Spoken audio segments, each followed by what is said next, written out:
イムのとんでもない能力が戦力認識を塗り替える。最強級の6人が結託してイムを包囲攻撃。皆さんこんにちは、私はシレンナです。ワンピース第1163話情報が公開されました。タイトルは約束です。扉へリクエスト。ルフィが2匹の猿と一緒にビルの間をパルクールで飛び回っている。物語はイムがサターン星の身体の上からゴッドバレーの海賊と海軍を無差別に攻撃する場面から始まる。そしてイムはついにロックスと対峙する。おい、そこのネズミの王様。俺を殺しに来たんだろう。思いもよらなかった。デイビー・ジョーンズ。誰かと勘違いしてるな。そいつとは会ったこともねえ。だがよ、約束ってのは守るもんだろ。だからこそ、お前たちは消えねばならぬ。歴史から完全に抹消する。無の世界はまだ完成していないのだ。この世界はお前のもんじゃねえ。ロックスとイムの激突が始まる。同時にガープが海軍の部下を率いて現場に到着し、戦場へと歩を進める。ガープはイムが海賊と海軍の双方を攻撃している光景を目撃する。ガープ中将、援護しますか？当たり前だろ。ですがどっちを？場面はロジャー海賊団とロックス海賊団の戦いへ。見開きの大迫力シーンでは、ジョンが直々の実の能力を使い、キッドと同じ磁力の力で財宝を独り占めにしている。来い、財宝たち。大くらい。すべての金属が反応してる。武器を奪われるな。谷の入り口から南東区域に強力な磁力反応を確認。邪魔だ。知るかそんなもん。強烈な磁力にもかかわらず、ロジャーはイムとロックスが戦う場所へ突き進む。その様子を見たガンズイがボムの実の能力でジョンを攻撃。空打工法という技でジョンを撃破する。ドラゴンの銃もジョンの磁力に惹かれ転倒して気絶。その際ドラゴンとシャンクスは離れ離れになり、シャンクスは財宝の一つの箱に入り込む。再びロックスとイムの戦場へ。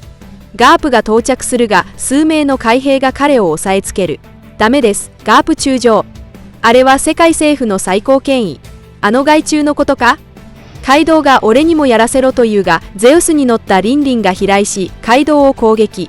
そこにロジャーも到着し、イムへの攻撃態勢に入る。ちょっと待ちなさいよ、カイドウ。殺してやる。嫉妬してんのか？よく見とけ、ガープ。あいつは俺の獲物だ。そして、ワンピース史上屈指の見開きちょうど迫力シーン。ガープ、ロジャー、ロックス、ニューゲート、カイドウ、リンリンがイムへ同時に放つ。げんこつ衝突。神秘、呪炎、白破、異国、竜。それらの超大技がイムの身体を粉砕する。リンリンはカイドウを狙っていたが、カイドウが攻撃を避けたため、そのブレスがイムに直撃。この時のカイドウの攻撃はボロブレスだが、まだ名前を付けていなかった。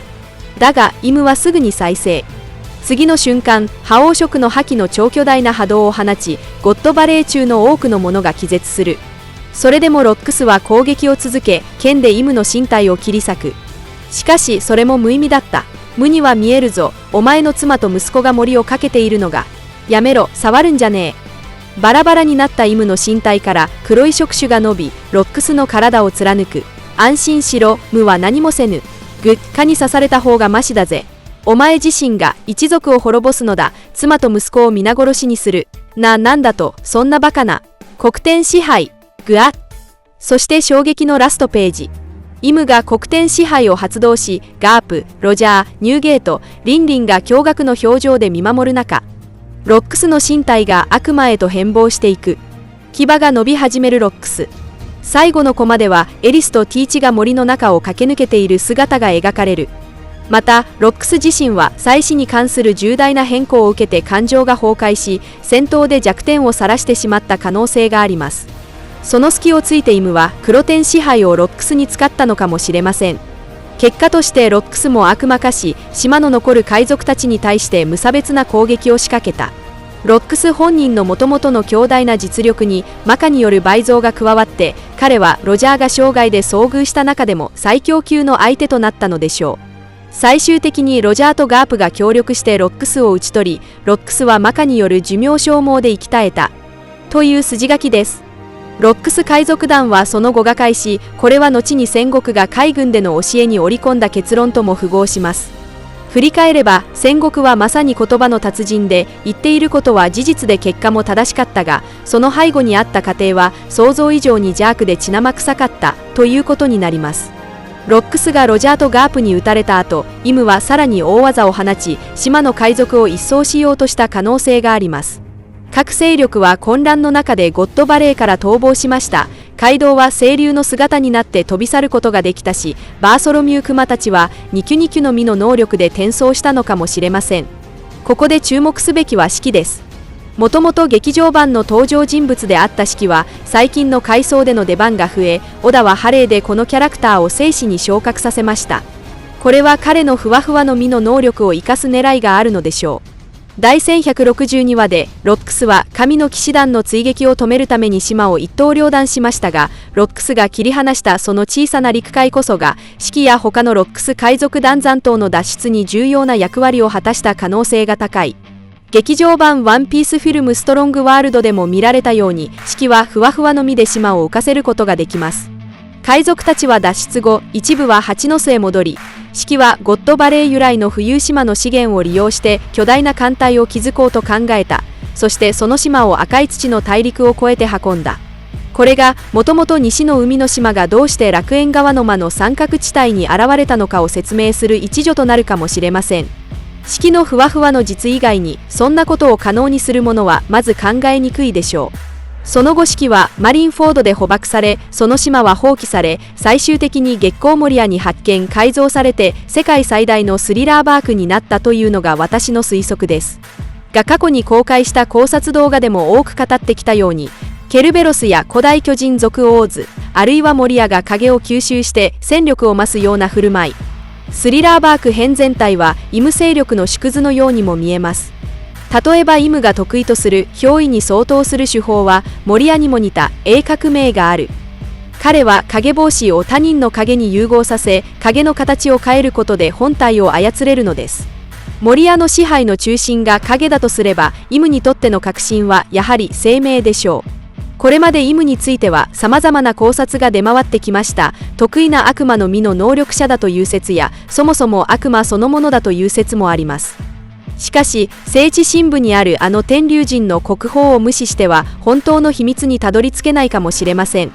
小田先生は我々との情報格差を利用していつでも従来の設定を覆すような新概念を投げてくる可能性があるので、私の分析はあくまで現存する手がかりに基づく推測にとどまります。